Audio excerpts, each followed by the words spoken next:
Aku dipaksa menikahi adik iparku, tepat setelah 3 bulan kematian istriku. Dan ternyata, inilah alasan kedua mertuaku memaksaku menikahinya.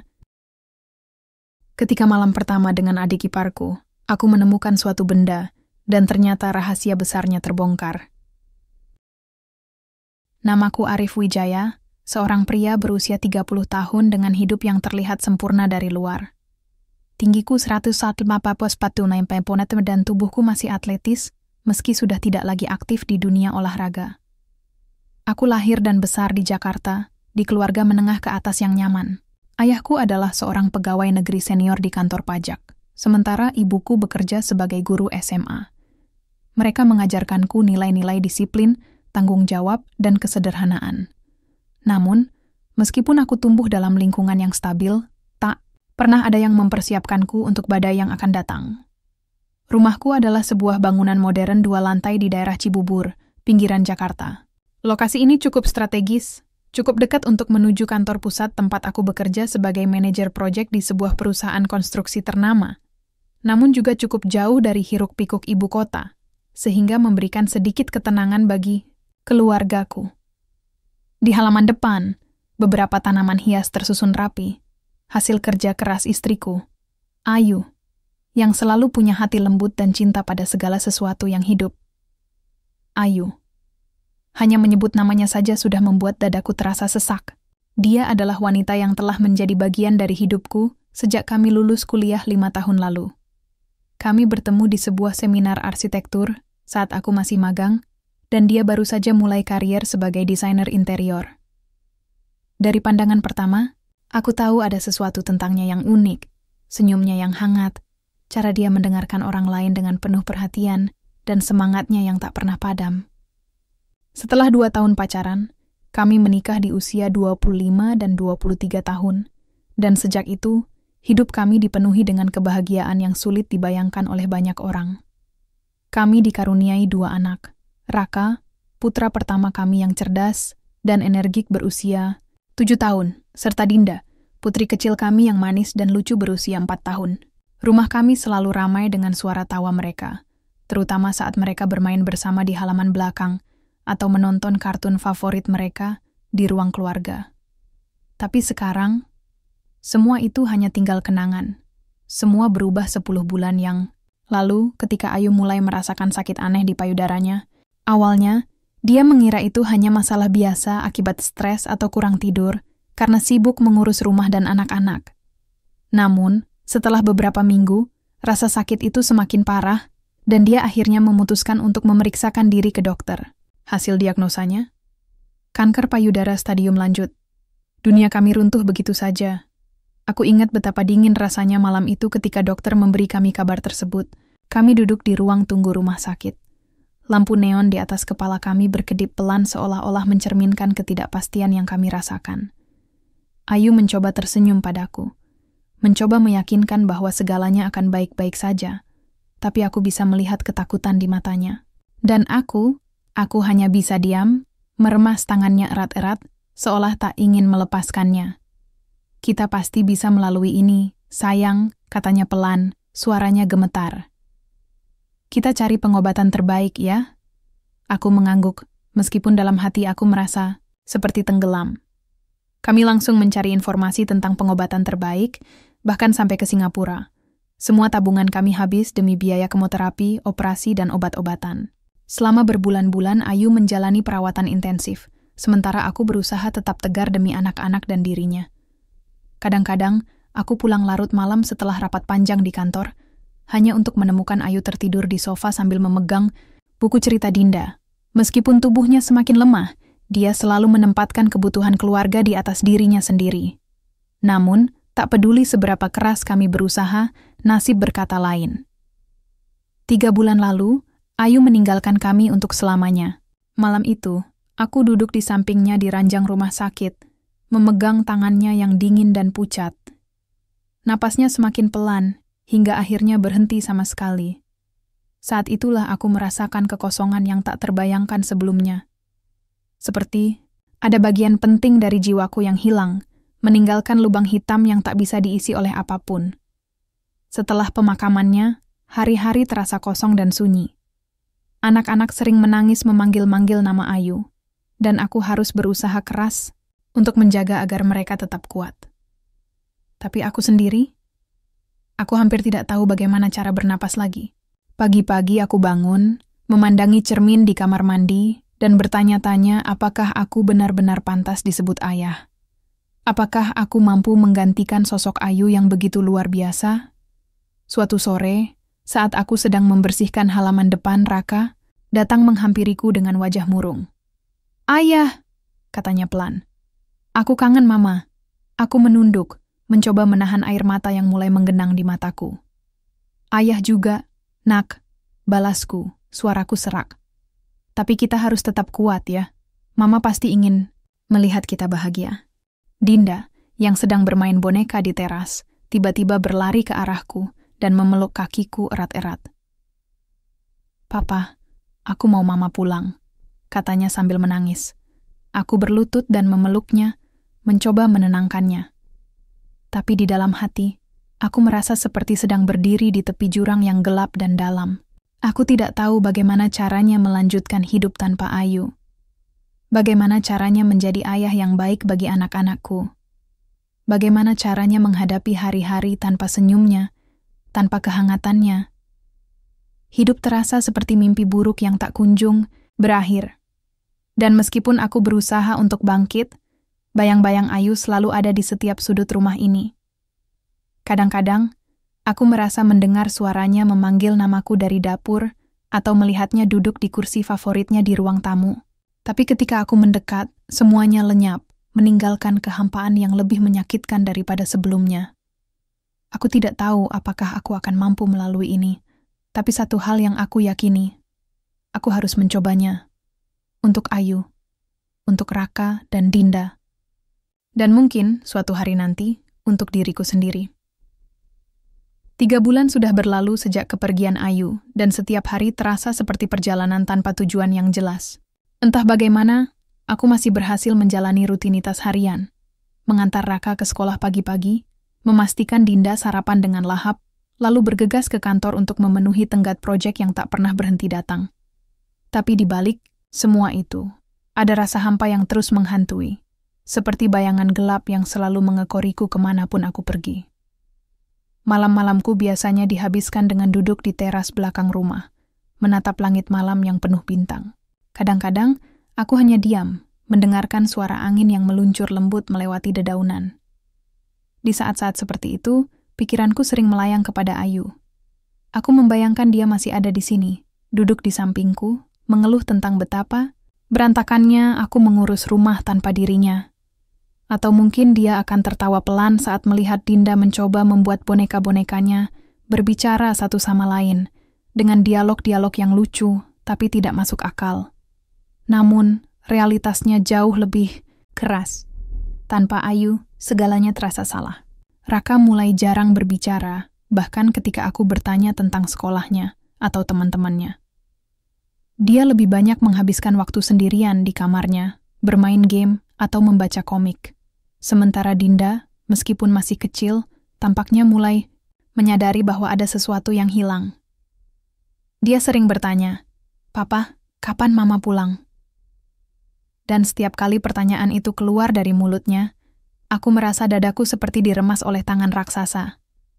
Suatu sore, tepat seminggu setelah ulang tahun, Ayu yang kelima kalinya, hari yang kami rayakan tanpa kehadirannya, aku mendapat telepon dari Bu Siti, ibu mertuaku. Suaranya terdengar cemas, namun ada nada mendesak dalam pembicaraannya. "Arif, kamu ada waktu malam ini?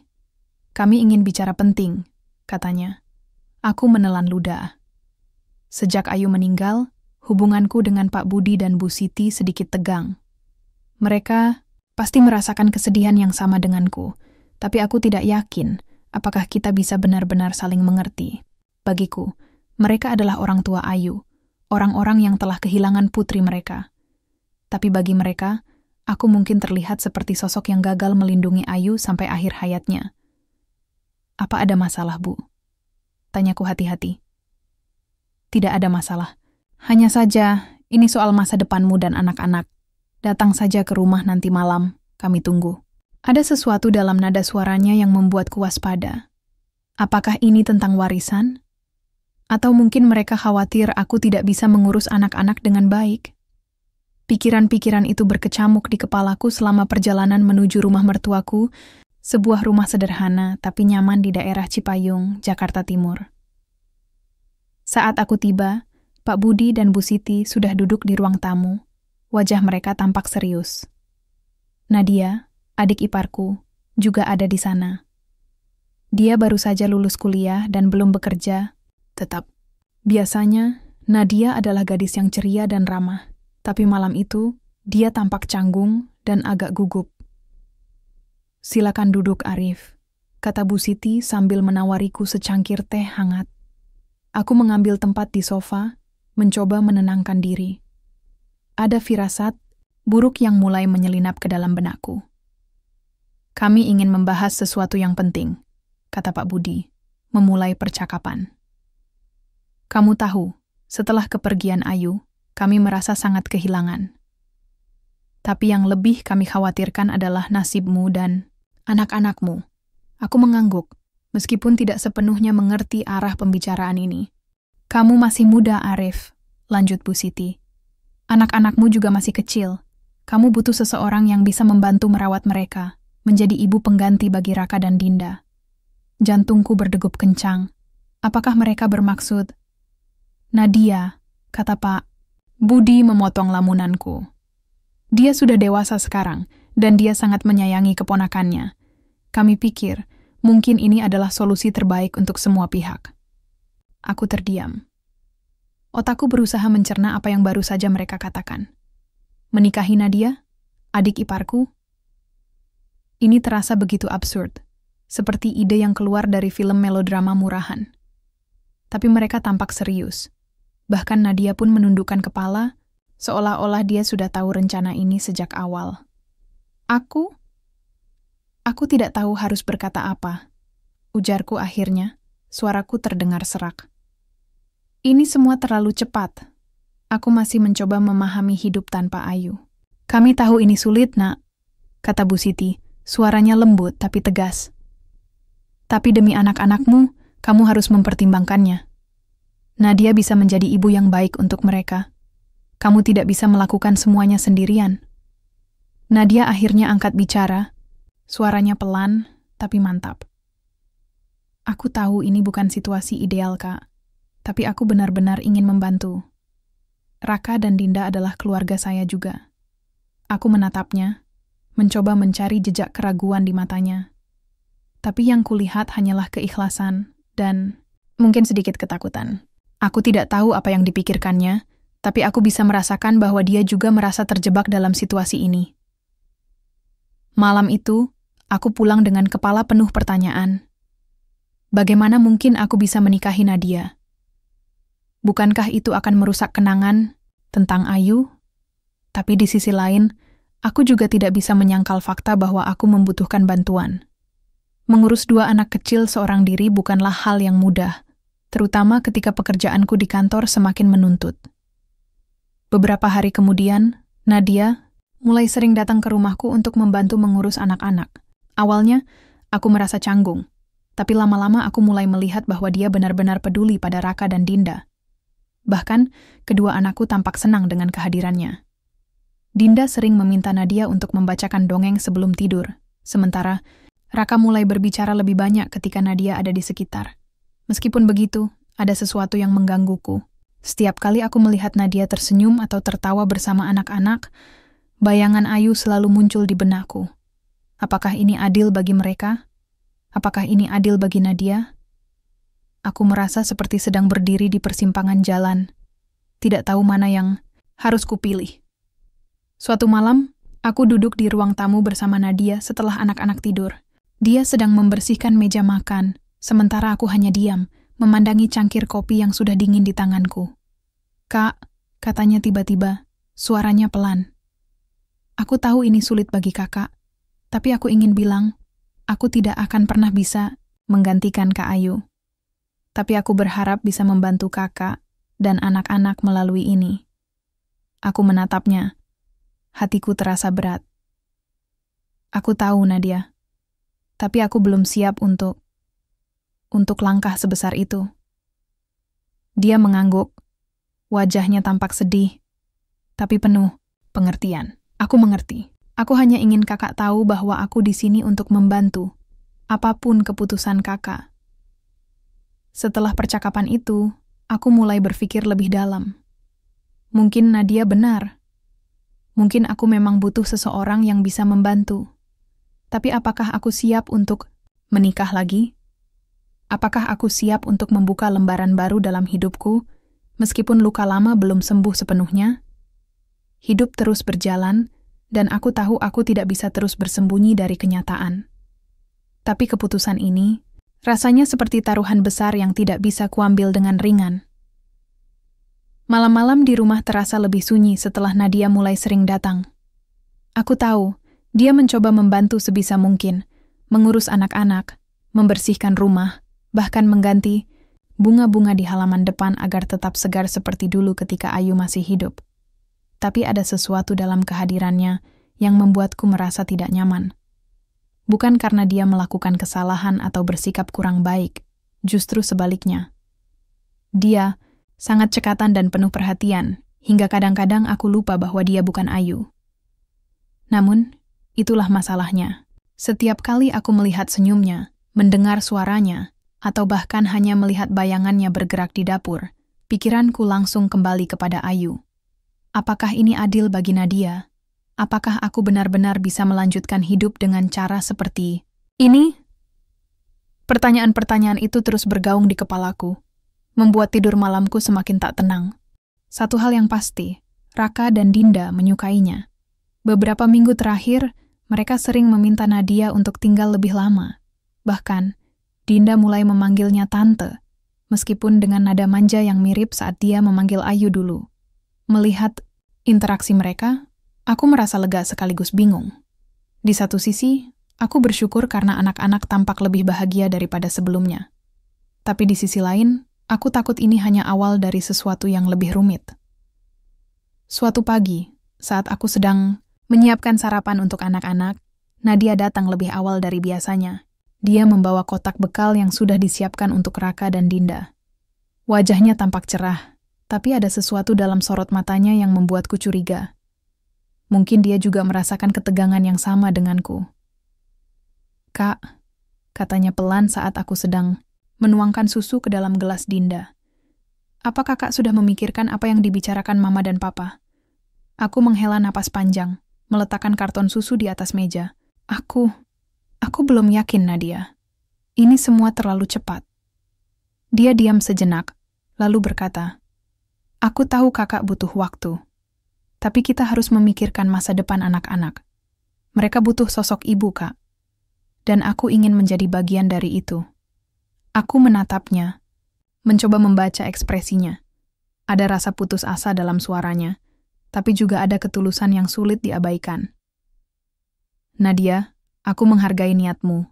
Tapi pernikahan bukanlah hal yang bisa diputuskan begitu saja. Ini adalah komitmen besar." "Aku tahu," balasnya cepat. "Dan aku siap untuk itu. Aku siap belajar menjadi istri yang baik untuk kakak, selama kakak memberiku kesempatan." Hatiku terasa seperti dipenuhi batu bata. Kata-katanya terdengar jujur, tapi aku tidak bisa mengenyahkan perasaan bahwa ini bukan tentang aku dan dia saja. Ada tekanan dari mertuaku, ada ekspektasi keluarga, dan ada kebutuhan praktis yang tidak bisa kuhindari. Namun, di tengah semua itu, aku juga merasakan tanggung jawab moral terhadap Nadia. Apakah aku menggunakan dia sebagai solusi mudah untuk masalahku? Apakah aku egois? Beberapa hari kemudian, aku memutuskan untuk bertemu Pak Budi dan Bu Siti lagi. Kali ini, aku ingin mendengar langsung dari mereka alasan sebenarnya di balik permintaan mereka. Saat aku tiba di rumah mereka, suasana terasa lebih formal dibandingkan pertemuan sebelumnya. Pak Budi duduk di kursi utama, sementara Bu Siti menyuguhkan teh hangat untukku. "Jadi, apa keputusanmu?" tanya Pak Budi tanpa basa-basi. Aku menunduk mencoba merangkai kata-kata yang tepat. "Pak Bu, aku tahu maksud baik kalian. Tapi ini bukan keputusan yang bisa aku ambil dengan ringan. Nadia adalah adik iparku. Bagaimana mungkin aku bisa melihatnya sebagai pasangan hidup? Bu Siti tersenyum lembut, tapi ada nada serius dalam suaranya. Arif, kami tidak memintamu untuk melupakan Ayu. Kami hanya ingin kamu melihat Nadia sebagai seseorang yang bisa membantumu membangun keluarga baru. Kamu tidak bisa hidup sendirian seperti ini terus-menerus. Pak Budi menambahkan, kami tahu ini berat, tapi ingat, Nadia juga mencintai keponakannya. Dia ingin membantu. Jangan biarkan harga diri atau trauma masa lalu menghalangi masa depanmu. Aku menatap mereka, hatiku dipenuhi konflik. Mereka benar. Nadia mencintai anak-anakku, dan dia telah membuktikannya dengan tindakannya. Tapi apakah itu cukup? Apakah aku bisa melangkah maju tanpa merasa bersalah pada Ayu?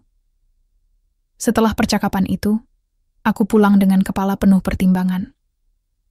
Malam itu, aku duduk di teras belakang rumah, menatap langit yang dipenuhi bintang. Pikiranku kembali ke kenangan-kenangan bersama Ayu. Hari-hari kami berdua saat masih pacaran, momen-momen indah setelah kami menikah, hingga akhirnya detik-detik terakhirnya di rumah sakit. Aku merasa seperti sedang berbicara dengannya dalam diam. Ayu, gumamku pelan. Apa yang seharusnya aku lakukan?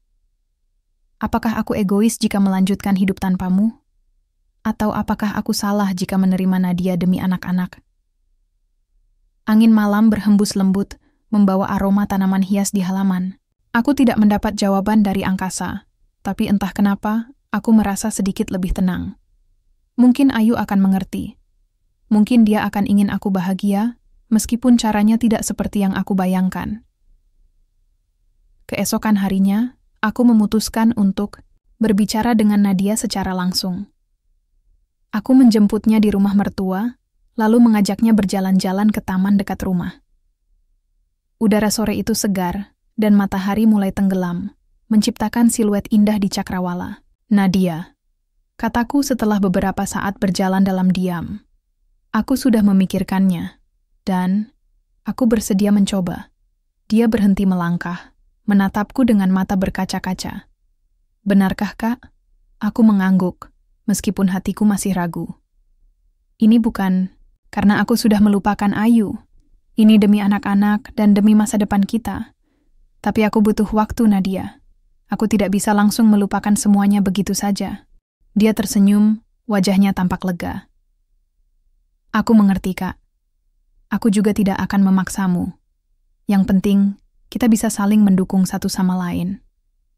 Kami melanjutkan perjalanan, berbicara tentang rencana-rencana kecil untuk masa depan. Aku tahu, keputusan ini tidak akan mudah. Ada banyak hal yang harus aku hadapi. Trauma, keraguan, dan mungkin penolakan dari orang-orang di sekitarku. Tapi untuk pertama kalinya dalam berbulan-bulan, aku merasa ada secercah harapan di ujung jalan. Hidup mungkin tidak akan pernah kembali seperti dulu. Tapi mungkin, hanya mungkin, aku bisa menemukan kebahagiaan baru dalam bentuk yang berbeda. Pernikahan. Itu berlangsung sederhana. Hanya dihadiri oleh keluarga inti dan beberapa kerabat dekat. Aku memilih untuk tidak mengundang banyak orang karena aku tahu ini bukan pernikahan biasa. Bukan pernikahan yang lahir dari cinta mendalam atau kebahagiaan murni, melainkan dari tanggung jawab dan kebutuhan praktis. Raka dan Dinda tampak senang dengan kehadiran Nadia sebagai ibu mereka, meskipun aku masih merasa ada sesuatu yang kurang pas dalam hatiku. Setelah resepsi singkat di rumah mertua, kami kembali ke rumahku. Rumah yang dulu menjadi tempat penuh kenangan bersama Ayu. Sekarang, ruang-ruang itu dipenuhi oleh kehadiran Nadia, yang mulai menata ulang beberapa sudut agar terasa lebih miliknya. Dia mencoba membuat suasana baru, tapi entah kenapa, aku merasa seperti sedang hidup dalam dua dunia sekaligus. Masa lalu yang penuh dengan bayangan Ayu, dan masa kini yang dipenuhi ketidakpastian. Malam itu, setelah anak-anak tidur, aku dan Nadia duduk di ruang tamu. Udara malam terasa dingin, tapi hening yang menyelimuti rumah jauh lebih menusuk. Kami belum pernah benar-benar berbicara tentang apa yang akan terjadi setelah pernikahan ini. Ada banyak hal yang ingin kukatakan, tapi kata-kata itu serasa tersangkut di tenggorokanku. "Kak," katanya pelan. Suaranya hampir tak terdengar di antara bunyi angin yang menyelinap masuk dari jendela. "Apa kakak yakin dengan semua ini?" Aku menatapnya, mencoba membaca ekspresinya yang tampak cemas. Aku hanya mencoba melakukan yang terbaik, Nadia. Untuk anak-anak dan untuk kita." Dia mengangguk, tapi matanya tetap tertunduk. "Aku juga. Tapi aku takut kalau aku tidak bisa memenuhi harapanmu." Aku menghela napas panjang. "Kita sama-sama belajar, Nadia. Ini bukan tentang memenuhi ekspektasi siapapun. Kita hanya harus saling mendukung." Dia tersenyum tipis, tapi ada sesuatu dalam senyumnya yang membuatku merasa tidak nyaman. Apakah dia menyembunyikan sesuatu? Pikiran itu langsung kusingkirkan. Tidak mungkin. Nadia sudah terlalu baik selama ini. Dia tidak mungkin memiliki rahasia besar yang disembunyikan dariku. Setelah beberapa saat berbincang ringan, kami akhirnya naik ke kamar. Ini adalah malam pertama kami sebagai suami istri, meskipun rasanya jauh dari romantis. Aku masih ingat bagaimana malam pertamaku dengan Ayu, penuh kehangatan, canda tawa, dan rasa cinta yang begitu kuat hingga rasanya bisa meledak. Malam ini, semuanya terasa berbeda. Ada jarak yang tak terlihat, tapi sangat nyata antara aku dan Nadia. "Aku mandi duluan ya, Kak," katanya sambil membawa piyamanya ke kamar mandi. Aku hanya mengangguk, lalu duduk di tepi ranjang sambil memandangi langit-langit kamar. Kenangan-kenangan bersama Ayu kembali muncul. Cara dia menata bantal-bantal di ranjang, senyum cerianya saat memakai piyama favoritnya, bahkan aromanya yang masih kadang-kadang terasa di spray meski sudah berbulan-bulan berlalu. Aku mencoba mengalihkan pikiranku, tapi semuanya terasa terlalu nyata. Beberapa menit kemudian, Nadia keluar dari kamar mandi dengan rambut basah dan piyama biru muda. Wajahnya tampak gugup, dan dia langsung masuk ke balik selimut tanpa bicara banyak. Aku ikut masuk ke kamar mandi, mencuci muka dan berganti pakaian. Ketika aku kembali ke ranjang, suasana terasa semakin canggung. "Nadia," kataku pelan, mencoba memecah keheningan. "Aku tahu ini sulit bagi kita berdua, tapi kita harus saling percaya." Dia mengangguk, tapi matanya tetap menghindar. "Iya, Kak. Aku hanya butuh waktu." Aku mengerti. Mungkin dia merasa sama canggungnya denganku.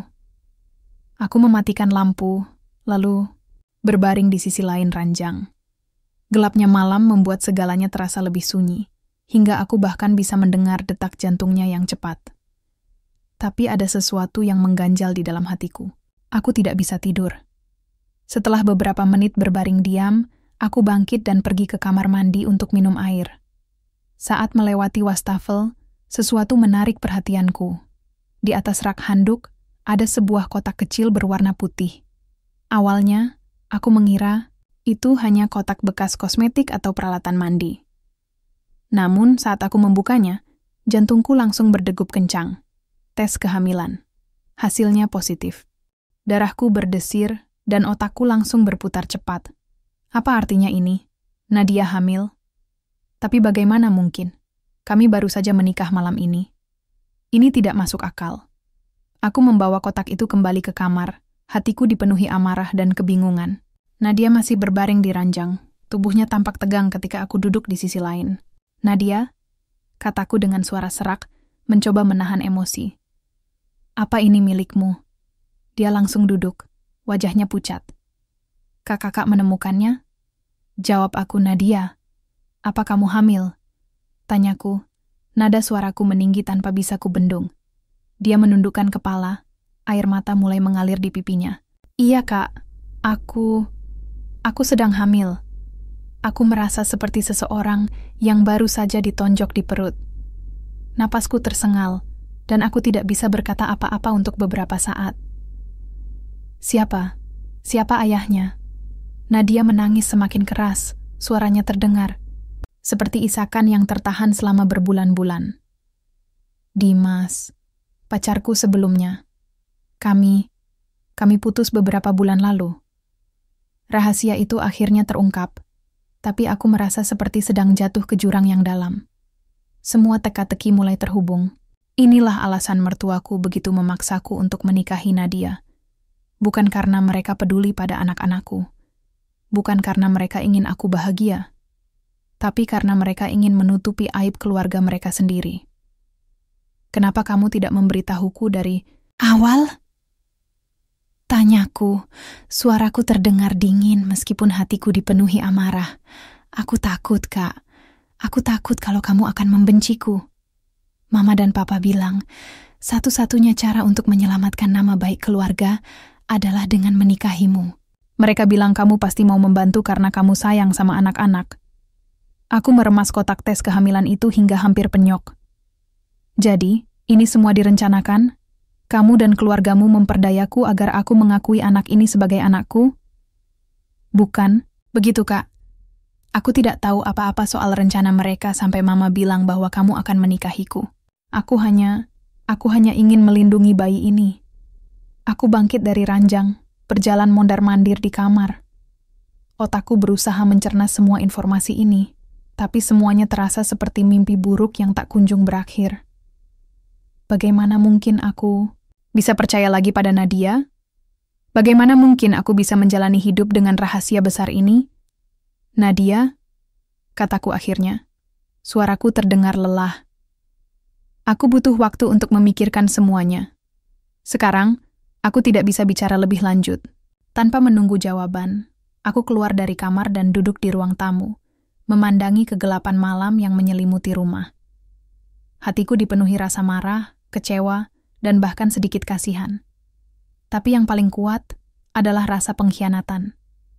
Aku merasa seperti boneka yang dimainkan oleh keluarga mertuaku, dipaksa masuk ke dalam skenario yang bahkan tidak ku mengerti. Bagaimana caraku melanjutkan hidup setelah ini? Apakah aku bisa menerima anak itu sebagai anakku? Apakah aku bisa melupakan fakta bahwa Nadia telah berbohong padaku? Pertanyaan-pertanyaan itu terus bergaung di kepalaku, tanpa jawaban yang jelas. Satu hal yang pasti, malam ini, dunia yang kubangun selama ini runtuh sepenuhnya. Dan aku tidak tahu apakah aku bisa membangunnya kembali. Malam itu terasa seperti mimpi buruk yang tak berujung. Aku duduk di ruang tamu, menatap kegelapan malam yang menyelimuti rumah. Udara dingin mulai merayapi kulitku, tapi aku tidak peduli. Pikiranku dipenuhi oleh satu pertanyaan besar yang terus menghantui. Apa yang harus kulakukan sekarang? Setelah beberapa saat termenung, aku akhirnya memutuskan untuk pergi ke kamar mandi dan mencuci muka. Air dingin itu sedikit membantu menenangkan pikiranku, meskipun hanya sesaat. Ketika aku keluar, Nadia sudah berdiri di ambang pintu, matanya penuh dengan air mata. "Kak," katanya pelan, suaranya gemetar. "Aku minta maaf. Aku tahu ini salahku." Aku menatapnya, mencoba menahan amarah yang masih mendidih di dalam hatiku. Maaf saja tidak cukup, Nadia. Kamu dan keluargamu telah mempermainkanku. Apakah kamu benar-benar mengira aku bisa melupakan ini begitu saja?" Dia menundukkan kepala, tubuhnya tampak rapuh di bawah cahaya lampu yang redup. "Aku tahu aku bersalah, Kak. Tapi aku juga korban dari semua ini. Mama dan Papa memaksaku untuk berbohong padamu. Mereka bilang kalau bayi ini tidak akan punya masa depan jika ayahnya bukan orang yang jelas asal-usulnya. Apa maksudmu?" Tanyaku, nada suaraku semakin tajam. "Jadi, Dimas, pacarmu itu, dia dari keluarga yang tidak baik?" Nadia mengangguk, air matanya semakin deras. "Dimas, dia pengangguran, Kak. Dia bahkan tidak punya pekerjaan tetap. Keluarganya juga sangat rumit. Ayahnya pecandu alkohol, ibunya meninggal karena penyakit. Kami putus karena dia tidak bisa memberikan kepastian apapun untuk masa depanku." Aku diam sejenak, mencoba mencerna ceritanya. Meskipun aku marah, ada bagian dari diriku yang mulai merasakan kasihan padanya. Nadia hanyalah korban dari tekanan keluarganya, sama seperti aku. Tapi itu tidak berarti aku bisa langsung memaafkannya begitu saja. "Kenapa kamu tidak memberitahuku dari awal?" Tanyaku lagi, suaraku lebih lembut kali ini. "Kenapa kamu membiarkan rencana ini berjalan tanpa bicara denganku?" Aku takut, Kak, balasnya cepat. Aku takut kehilanganmu. Aku tahu aku salah, tapi aku benar-benar ingin anak ini punya kehidupan yang layak. Dan aku juga ingin membantu Raka dan Dinda. Hatiku tersentak mendengar kata-kata itu. Di balik semua kebohongan dan manipulasi, Nadia tampaknya benar-benar berniat baik. Tapi niat baik tidak cukup untuk memperbaiki segalanya. Ada luka yang terlalu dalam untuk bisa sembuh begitu saja. Baiklah, kataku akhirnya. Suaraku terdengar lelah. Besok aku ingin bertemu dengan Pak Budi dan Bu Siti. Kita harus menyelesaikan ini secepat mungkin. Nadia mengangguk, wajahnya tampak lega, meskipun masih dipenuhi rasa bersalah. Terima kasih, Kak. Aku janji akan menjelaskan semuanya pada mereka. Keesokan harinya, aku meminta Nadia untuk ikut denganku ke rumah mertua. Saat kami tiba, suasana terasa tegang. Pak Budi dan Bu Siti langsung menyadari ada sesuatu yang tidak beres dari ekspresi kami. Mereka duduk di ruang tamu, wajah mereka tampak cemas. Ada apa, Arif? Tanya Bu Siti. Suaranya terdengar khawatir. Aku mengambil napas panjang, lalu meletakkan kotak tes kehamilan itu di atas meja. Ini milik Nadia, dia hamil, bukan dariku. Pak Budi dan Bu Siti saling bertukar pandang, wajah mereka langsung pucat. Ruangan itu tiba-tiba terasa sangat sunyi, hanya ada suara detak jam dinding yang terdengar keras. Kami tahu ini salah, kata Bu Siti akhirnya, suaranya gemetar. Tapi kami hanya ingin melindungi keluarga ini. Kami tidak punya pilihan lain. Lalu, apa artinya ini? Tanyaku. Suaraku terdengar dingin, meskipun hatiku dipenuhi amarah. Kalian memanfaatkanku? Kalian membuatku menikahi Nadia hanya demi menutupi aib keluarga? Arif, tolong dengarkan kami, kata Pak Budi. Suaranya terdengar putus asa. Kami tidak bermaksud jahat. Kami hanya ingin Nadia dan bayinya punya masa depan yang baik. Kami tahu, kamu adalah orang yang tepat untuk melindungi mereka.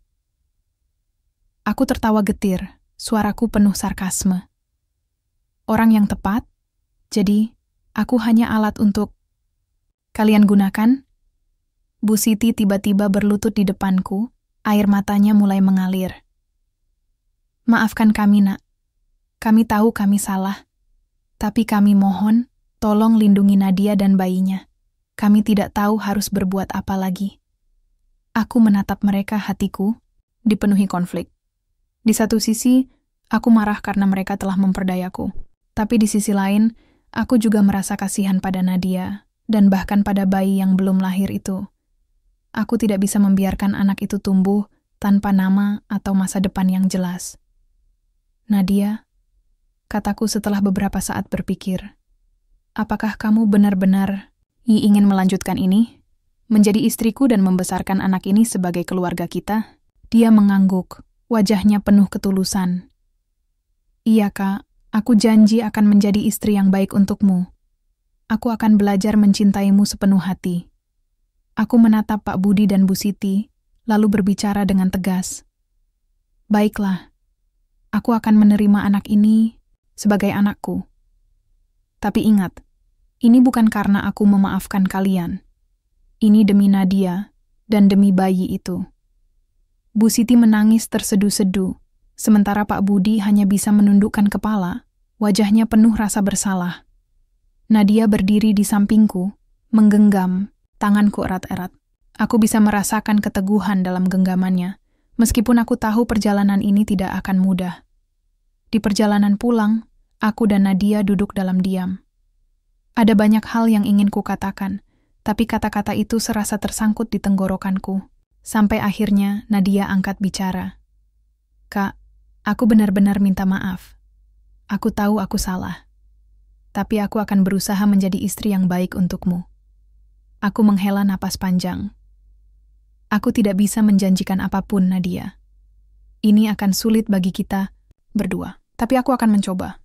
Dia tersenyum tipis, wajahnya penuh harapan meskipun masih dipenuhi rasa bersalah. Aku siap untuk itu, Kak. Aku siap belajar. Malam itu aku kembali duduk di teras belakang rumah, menatap langit malam yang dipenuhi bintang. Aku merasa seperti sedang berada di persimpangan jalan, tidak tahu mana arah yang harus kupilih. Tapi satu hal yang pasti, aku tidak bisa mundur lagi. Aku harus maju, meskipun jalannya terasa berat dan penuh rintangan. Hidup ini memang penuh dengan keputusan sulit. Dan kadang-kadang, keputusan yang paling sulit adalah yang harus kita ambil demi orang lain. Aku tidak tahu apakah aku bisa benar-benar memaafkan Nadia atau keluarganya, tapi aku tahu, aku harus mencoba. Minggu-minggu setelah keputusan itu terasa seperti berada di tengah badai yang tak kunjung reda. Meskipun aku sudah memutuskan untuk menerima Nadia dan bayinya sebagai bagian dari keluarga, ada banyak hal yang masih belum bisa ku mengerti atau terima sepenuhnya. Setiap kali melihat wajah Nadia, pikiranku langsung kembali pada malam itu. Malam ketika rahasia besar itu terungkap. Aku tahu dia juga merasakan beban yang sama. Dia sering terlihat cemas. Matanya penuh dengan rasa bersalah bahkan saat sedang tersenyum. Namun, ada satu hal yang membuatku bertahan. Anak-anak. Raka dan Dinda tampak semakin dekat dengan Nadia. Mereka mulai memanggilnya ibu, meskipun kadang-kadang suaranya masih terdengar ragu-ragu. Dinda sering meminta Nadia membacakan dongeng sebelum tidur, sementara Raka mulai berbicara lebih banyak tentang sekolahnya dan teman-temannya. Melihat mereka bahagia adalah satu-satunya alasan mengapa aku masih mencoba bertahan dalam situasi ini. Suatu pagi, saat aku sedang menyiapkan sarapan untuk anak-anak, Nadia datang ke dapur dengan ekspresi cemas. Wajahnya tampak pucat, dan dia langsung duduk di kursi tanpa bicara apapun. "Nadia?" Panggilku pelan, meletakkan spatula di atas meja. "Ada apa?" Dia menunduk, tangannya gemetar saat memegang gelas teh yang belum disentuh. "Kak, aku ketakutan." Aku mendekat, mencoba menenangkan diriku sendiri sebelum berbicara. "Kenapa? Ada masalah?" Aku takut kalau kakak tidak benar-benar bisa menerimaku. Aku tahu aku salah, tapi aku ingin menjadi istri yang baik untukmu. Aku ingin kita bisa membangun keluarga yang bahagia. Hatiku tersentak mendengar kata-katanya. Seperti biasa, ada dua sisi dalam diriku yang saling berlawanan. Di satu sisi, aku marah karena semua ini dimulai dengan kebohongan besar. Tapi di sisi lain, aku tahu dia benar-benar ingin berubah. Dia bukanlah orang jahat. Dia hanya korban dari tekanan keluarganya. "Kamu tidak perlu takut," kataku akhirnya. Suaraku terdengar lembut meskipun hatiku masih dipenuhi konflik. "Aku sudah bilang sebelumnya, aku akan mencoba. Tapi kamu harus sabar, Nadia. Ini bukan hal yang mudah bagi aku ataupun kamu." Dia mengangguk, air mata mulai mengalir di pipinya. "Aku siap untuk itu, Kak. Aku janji akan berusaha keras." Setelah percakapan itu, kami mulai mencoba menjalani kehidupan rumah tangga yang baru. Nadia berusaha keras untuk membuktikan bahwa dia benar-benar ingin menjadi istri yang baik. Dia mulai belajar memasak makanan favoritku, membersihkan rumah tanpa diminta, bahkan mengurus Raka dan Dinda dengan penuh kasih sayang. Kadang-kadang, aku melihatnya berbicara dengan anak-anak di ruang tamu, tertawa bersama mereka seperti seorang ibu yang sesungguhnya. Namun, ada satu hal yang masih belum bisa kuabaikan.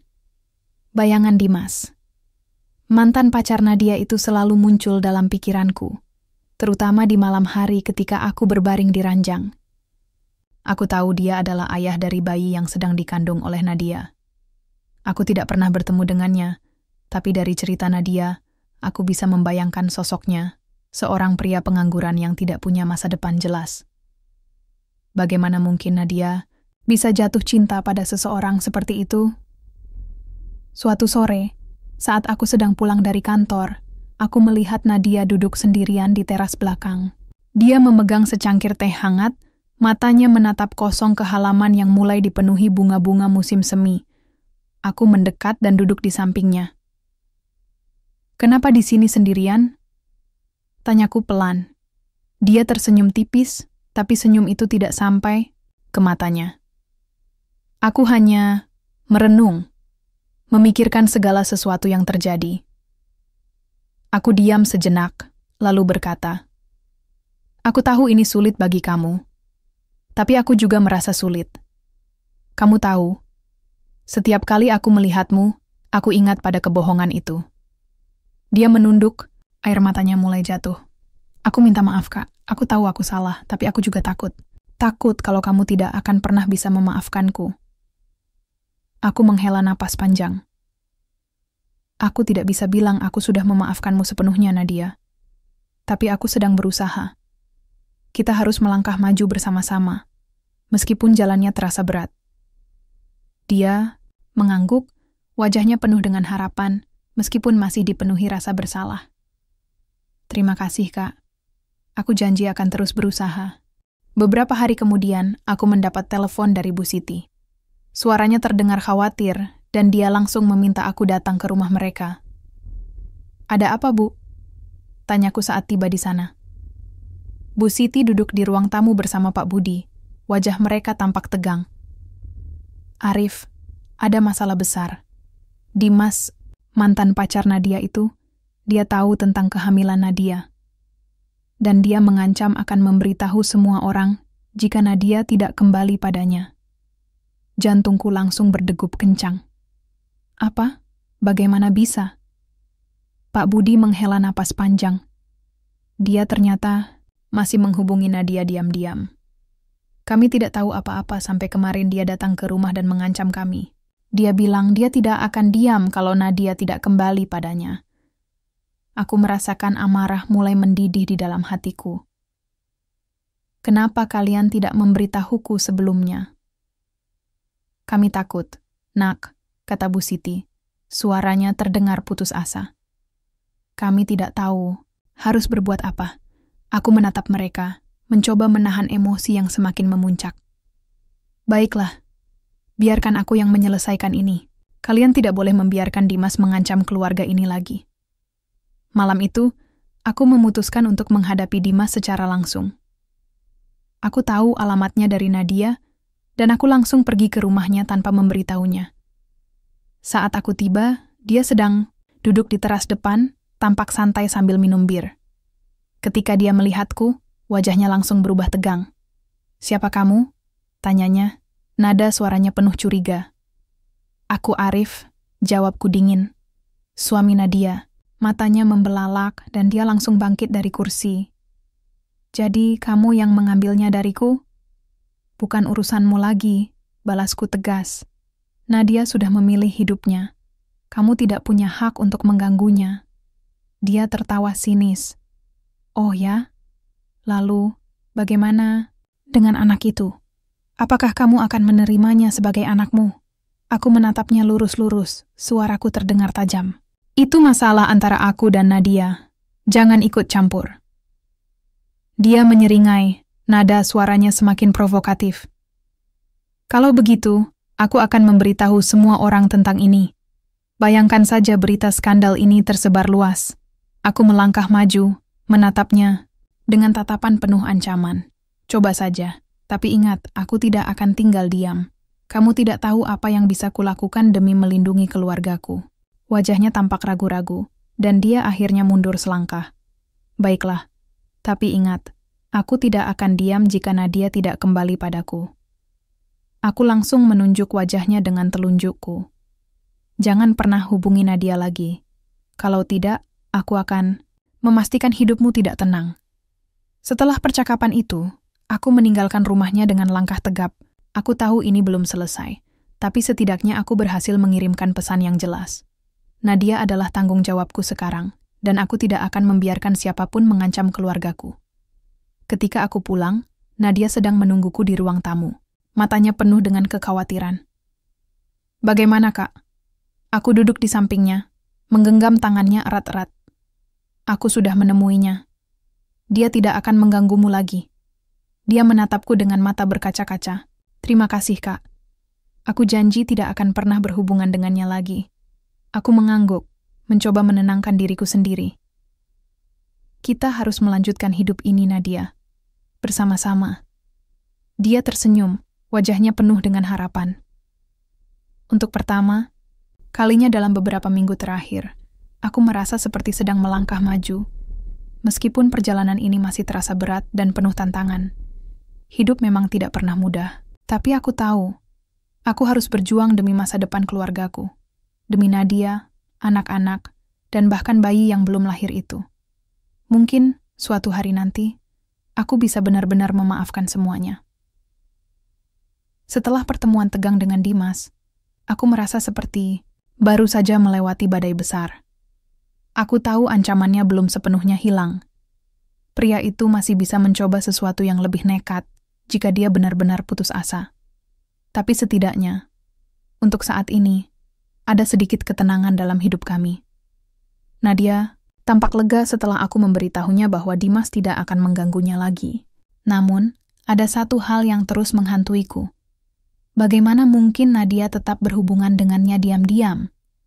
Apakah dia benar-benar mempercayai pria seperti itu? Pertanyaan-pertanyaan itu terus bergaung di kepalaku, meskipun aku mencoba menepisnya demi menjaga hubungan yang mulai rapuh ini tetap stabil. Nadia sudah berjanji tidak akan pernah berhubungan lagi dengan Dimas, dan aku memutuskan untuk percaya padanya, setidaknya untuk sementara waktu. Tapi rasa waspada itu tetap ada, mengendap di sudut pikiranku seperti bayangan gelap yang tak mau pergi. Beberapa hari kemudian, aku mendapat telepon dari kantor. Ada proyek besar yang harus segera diselesaikan, dan aku diminta bekerja lembur hampir setiap malam selama 2 minggu ke depan. Aku tahu ini adalah kesempatan bagus untuk karierku, tapi di sisi lain aku khawatir meninggalkan Nadia dan anak-anak terlalu lama, apalagi dengan situasi yang masih rentan ini. Kamu tidak apa-apa kalau aku bekerja lembur? Tanyaku pada Nadia suatu malam, saat kami sedang makan malam bersama anak-anak. Dia tersenyum tipis, tapi matanya tampak cemas. Aku baik-baik saja, Kak. Kamu fokus saja pada pekerjaanmu. Aku bisa mengurus semuanya di rumah. Aku mengangguk, tapi hatiku tetap dipenuhi keraguan. Akhir-akhir ini, Nadia sering terlihat gugup, seolah-olah ada sesuatu yang mengganggunya. Dia juga jarang menggunakan ponselnya di depanku, sesuatu yang membuatku semakin curiga. Apakah dia masih berhubungan dengan Dimas? Pertanyaan itu terus menghantui, tapi aku berusaha menahan diri untuk tidak langsung menuduhnya tanpa bukti. Suatu malam, setelah seharian bekerja keras di kantor, aku pulang ke rumah lebih larut dari biasanya. Anak-anak sudah tidur, dan Nadia sedang duduk di ruang tamu, wajahnya tampak pucat. Di tangannya ada secangkir teh yang hampir habis. Nadia, panggilku pelan, meletakkan tas kerjaku di sofa. Ada apa? Dia menatapku dengan mata berkaca-kaca, tubuhnya gemetar. Kak, Dimas. Dia datang ke rumah tadi malam, jantungku langsung berdegup kencang. Apa? Kenapa kamu tidak memberitahuku? Aku takut. Balasnya cepat, suaranya gemetar. Dia bilang dia tidak akan berhenti sampai aku kembali padanya. Dia bahkan mengancam akan menyebarkan rahasia ini ke semua orang. Aku meremas pinggiran meja, mencoba menahan amarah yang mulai mendidih. Kenapa kamu tidak bilang padaku sejak awal? Kenapa kamu diam saja? Dia menunduk, air matanya mulai jatuh.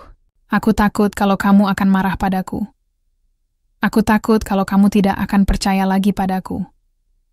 Aku menghela napas panjang, berusaha menenangkan diriku sendiri. Nadia, kamu harus jujur padaku.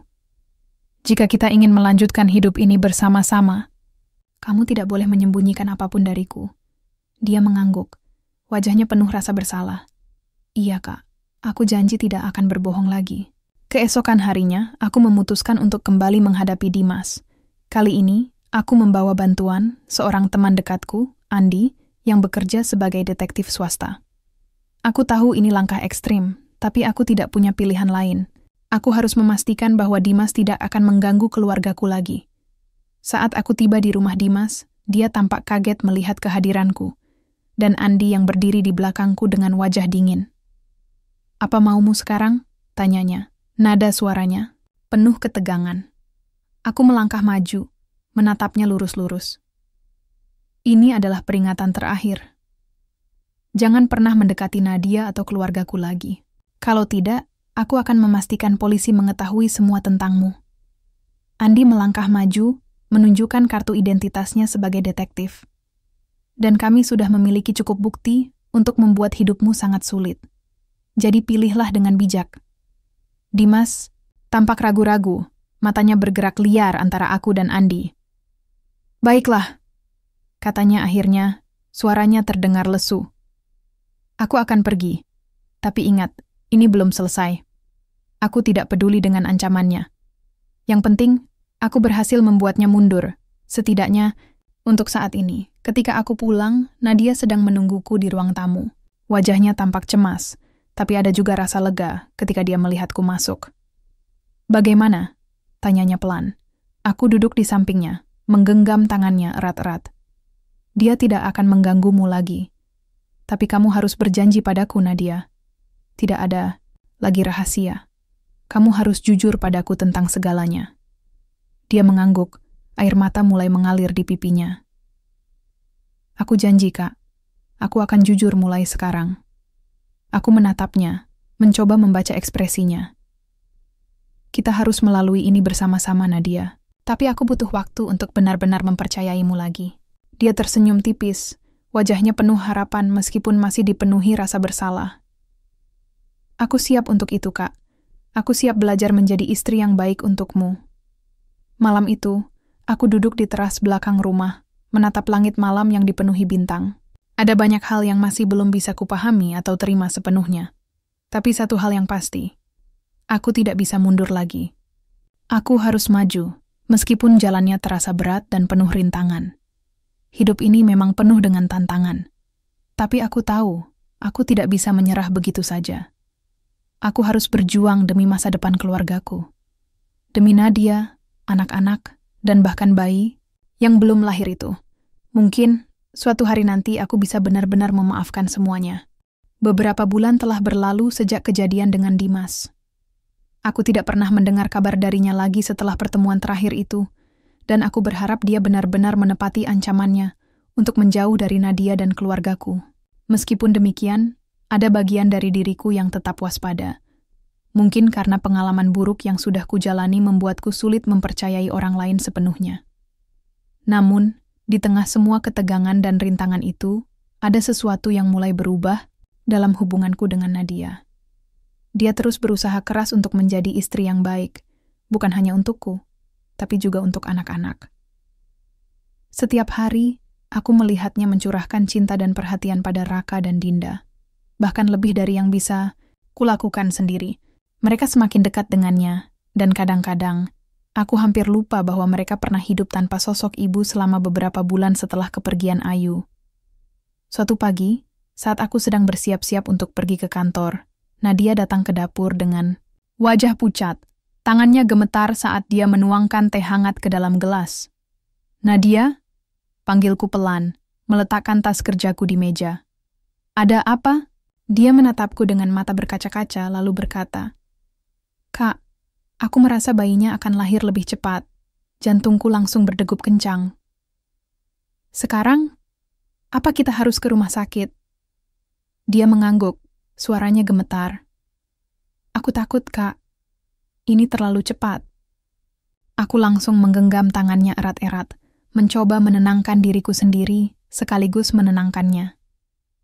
Jangan khawatir. Aku akan membawa kamu ke rumah sakit sekarang juga. Setelah memberikan beberapa instruksi kepada Raka untuk mengurus, Dinda sementara waktu, aku langsung membantu Nadia masuk ke mobil dan membawanya ke rumah sakit terdekat. Di perjalanan, dia tampak sangat tegang, jari-jarinya memegang kuat kursi penumpang. Aku mencoba berbicara dengannya untuk menenangkan suasana, meskipun hatiku juga dipenuhi kekhawatiran. Tenang saja, Nadia, kataku pelan. Semua akan baik-baik saja. Dia tersenyum tipis, tapi matanya masih dipenuhi ketakutan. Aku hanya ingin bayi ini sehat, Kak. Aku mengangguk, mencoba menyembunyikan rasa cemas di balik senyumanku. Aku tahu, dan aku akan ada di sini untukmu. Di rumah sakit, proses persalinan berlangsung selama beberapa jam. Aku menunggu di ruang tunggu, berjalan mondar-mandir sambil sesekali melihat jam tangan. Pikiranku dipenuhi oleh berbagai kemungkinan. Apa Jika sesuatu terjadi pada bayi itu, bagaimana jika Nadia mengalami komplikasi? Tapi aku berusaha menahan semua pikiran negatif itu, fokus pada doa agar semuanya berjalan lancar. Akhirnya, setelah hampir 5 jam, seorang dokter keluar dari ruang, persalinan dengan senyum di wajahnya. "Selamat, Pak," katanya, suaranya terdengar lembut. Ibu dan bayi dalam keadaan sehat. Hatiku langsung terasa lega, seolah beban besar yang selama ini menekan pundakku tiba-tiba hilang. Aku menghela napas panjang, lalu masuk ke ruang pemulihan untuk melihat Nadia. Dia terbaring di ranjang rumah sakit. Wajahnya tampak lelah, tapi dipenuhi kebahagiaan. Di sampingnya, ada seorang bayi mungil yang tertidur pulas. Saat aku mendekat, dia tersenyum padaku. "Inilah anak kita, Kak," katanya pelan, suaranya penuh haru. Seorang putra. Aku menatap bayi itu, hatiku dipenuhi emosi yang sulit dijelaskan. Meskipun bayi ini bukan darah dagingku, entah kenapa, aku merasa ada ikatan yang mulai tumbuh di antara kami. Aku menggenggam tangan Nadia erat-erat, mencoba menahan air mata yang mulai menggenang di mataku. "Terima kasih, Nadia," kataku akhirnya, suaraku terdengar serak. "Kamu sudah melakukannya dengan sangat baik." Dia tersenyum, wajahnya penuh rasa syukur. "Aku janji akan menjadi ibu yang baik untuknya, Kak. Dan aku juga janji akan menjadi istri yang baik untukmu." Aku mengangguk, mencoba menenangkan diriku sendiri. "Aku tahu, Nadia. Kita akan melalui ini bersama-sama." Beberapa hari kemudian, kami pulang ke rumah dengan bayi mungil yang kami beri nama Alvan. Anak-anak langsung jatuh cinta padanya. Raka sering duduk di samping tempat tidur bayi, mengamati kakak barunya dengan rasa penasaran. Sementara Dinda sering meminta izin untuk memegang tangannya yang kecil. Melihat mereka semua bersama-sama seperti ini, membuatku merasa seperti sedang membangun keluarga baru yang utuh. Memang, ada banyak luka masa lalu yang belum sepenuhnya sembuh. Kenangan tentang Ayu masih sering muncul di pikiranku. Begitu juga dengan rasa ragu terhadap Nadia. Tapi aku tahu, aku sedang berusaha.